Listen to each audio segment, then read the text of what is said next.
The crystal chandeliers in the Plaza Hotel's grand ballroom cast a warm glow over the elite crowd gathered for the annual Arts for All Gala.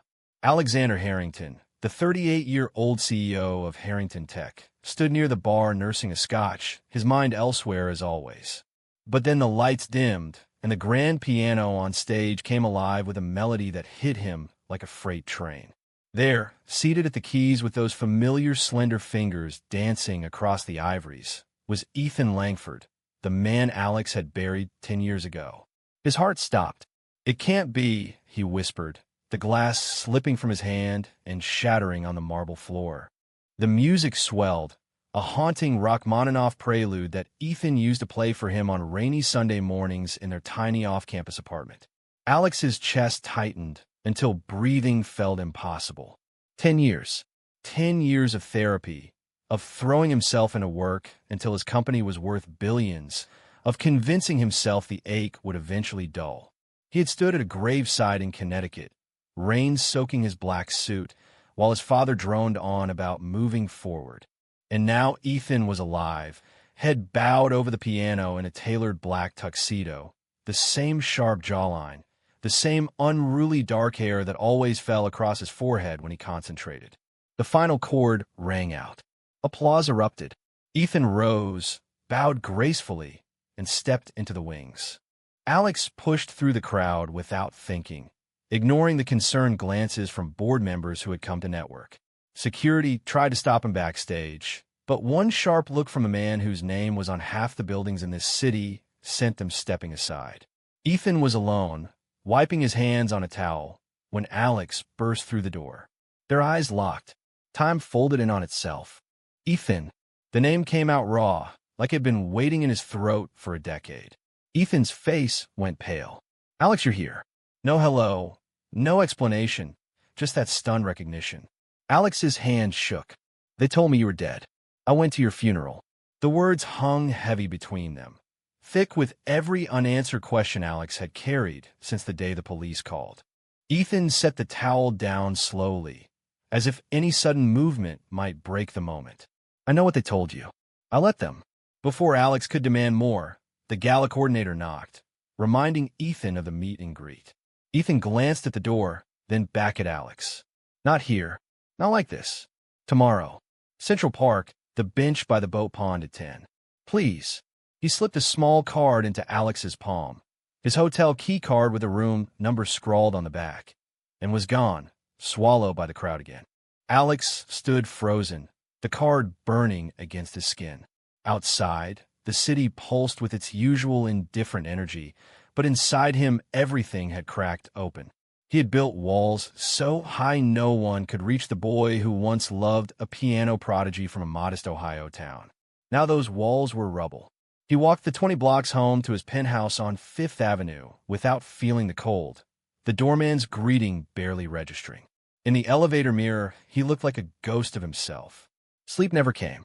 Instead, he sat on the terrace until dawn, replaying every second of that performance, every note that proved Ethan had never really left.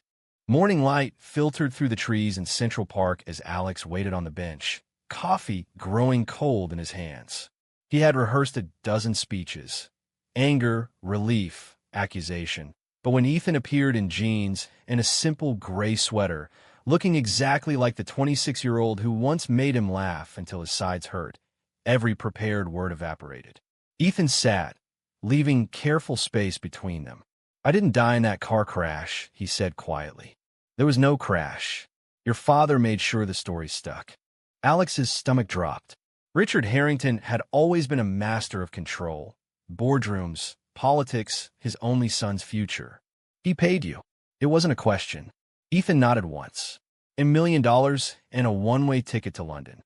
He showed me documents, your trust fund, the company shares, everything that would vanish if the press found out about us. He said you'd never forgive me for ruining your life. Ethan's voice cracked on the last word. I believed him. I was 26, broke, and terrified I'd drag you down with me. Memories flooded back uninvited. Stolen weekends in Provincetown before the family found out. Whispered promises under dorm room blankets. The way Ethan's laugh could erase every pressure Alex carried as heir apparent. Then the fight, the worst one, when Alex's father stormed into their apartment and demanded Alex choose. Alex had said terrible things in panic. Ethan had left that night. 3 weeks later, the accident report arrived. Alex had blamed himself for driving Ethan away, for not being brave enough. I kept every article about you, Ethan continued. Watched you build Harrington Tech for my flat in London. I told myself you were better off. I poured everything into the piano so I wouldn't feel the emptiness. He pulled out his phone and showed Alex a folder titled simply hundreds of clippings, photos, even the announcement of Alex's CEO appointment. I came back to the States 6 months ago. The gala was my first big American performance. I never expected you to be there. Alex reached out, hesitating, then covered Ethan's hand with his own. The touch sent electricity through both of them. You let me mourn you. Hurt laced every syllable. Ethan didn't pull away. I thought it was the only way to protect the man I loved. Silence stretched between them, filled with 10 years of what-ifs. A jogger passed. Children laughed near the pond. Normal life continued while theirs hung suspended. That afternoon, they walked the park paths for hours, trading careful pieces of their lives. Alex learned Ethan had won the Leeds International Piano Competition, taught masterclasses, lived quietly. Ethan learned Alex had never dated seriously again, that he still kept the old upright piano in his penthouse untouched. By the time streetlights flickered on, the anger had softened into something more dangerous, hope. They agreed to meet again the next night at Ethan's hotel. Alex went home and stared at the piano he hadn't touched since college, fingers hovering over keys that still remembered Ethan's touch. The hotel room felt too small for the weight of everything unsaid. Ethan opened the door in a white button-down, sleeves rolled up, and the sight nearly undid Alex. They ordered room service they barely touched, then sat on the sofa with a bottle of wine neither of them really wanted. Tell me the rest, Alex said. Ethan closed his eyes briefly. After London, I tried to disappear. Change my number, my name on programs for a while. But the guilt, it never left. I wrote you 100 letters I never sent. Then last year my mother got sick.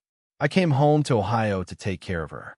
She's the one who finally told me your father had lied about more than just the accident. He'd paid off the local paper to run the obituary. Alex's jaw tightened.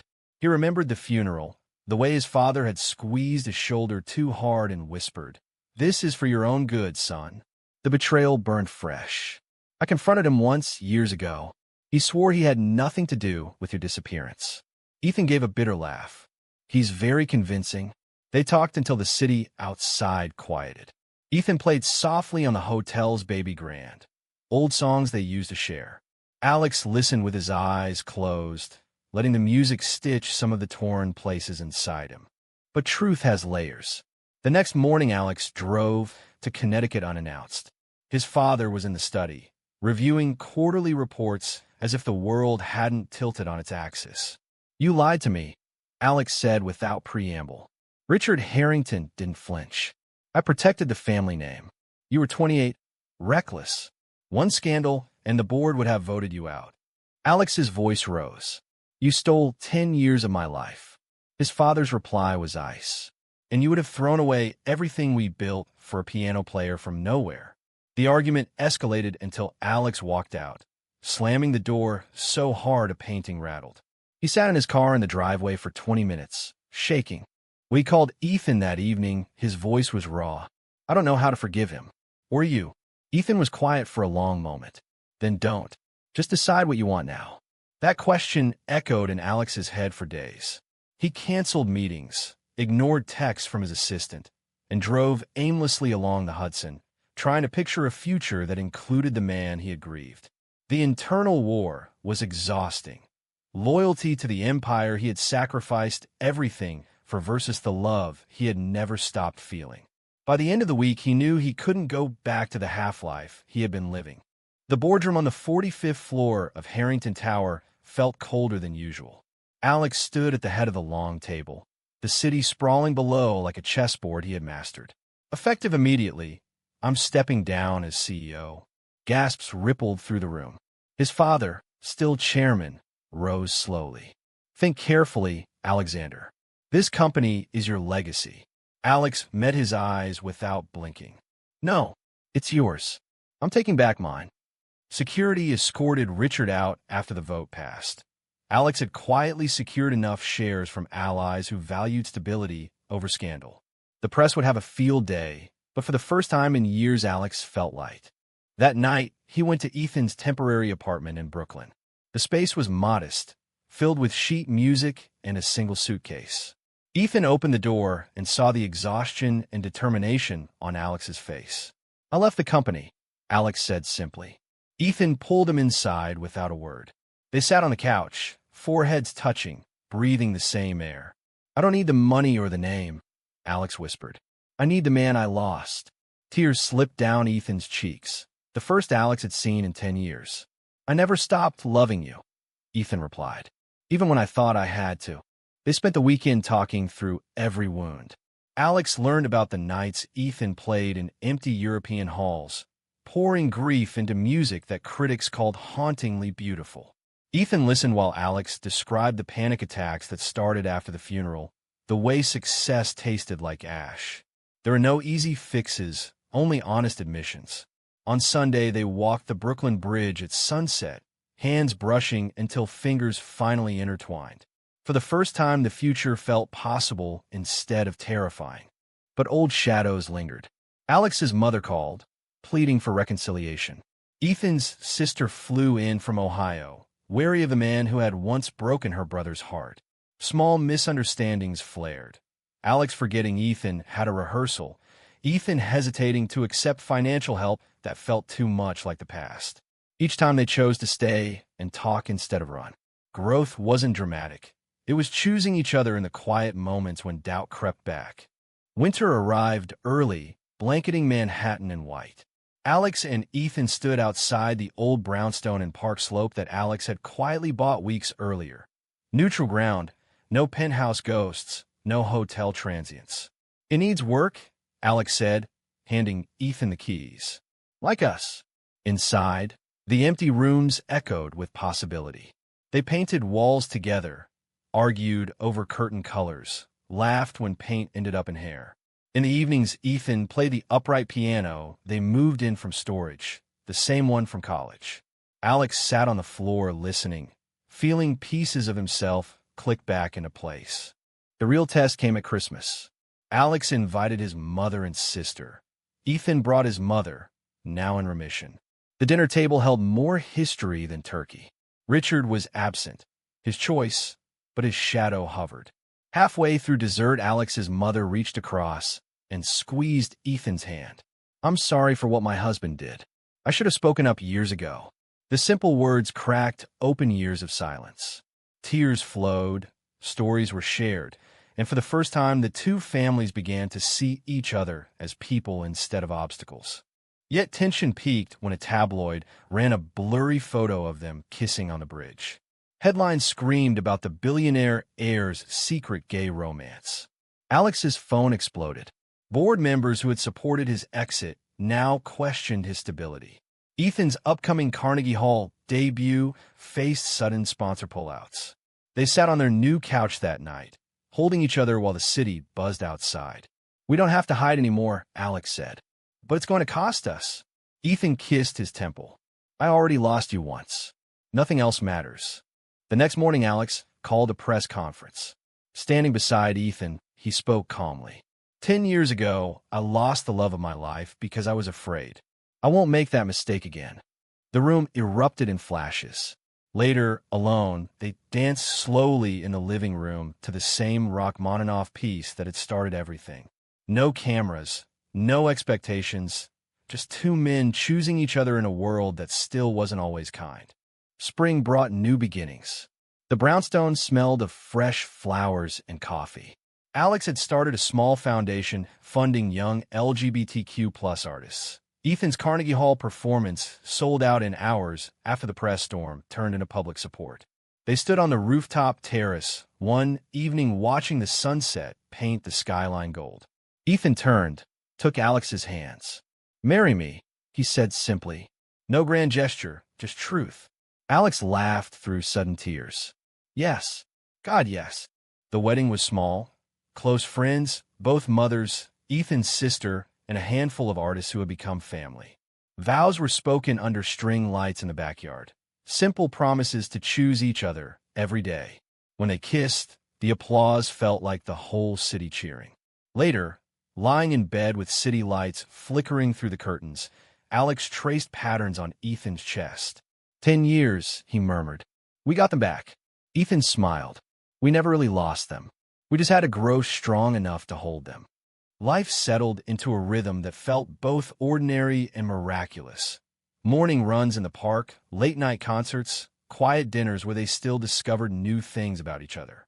The past didn't disappear. It became part of the foundation they built on. Alex's father sent a single card on their first anniversary. Congratulations, no apology, but it was something. They chose forgiveness where they could, boundaries where they couldn't. Looking out over the city they both loved, Alex realized the journey had never been about returning to who they were.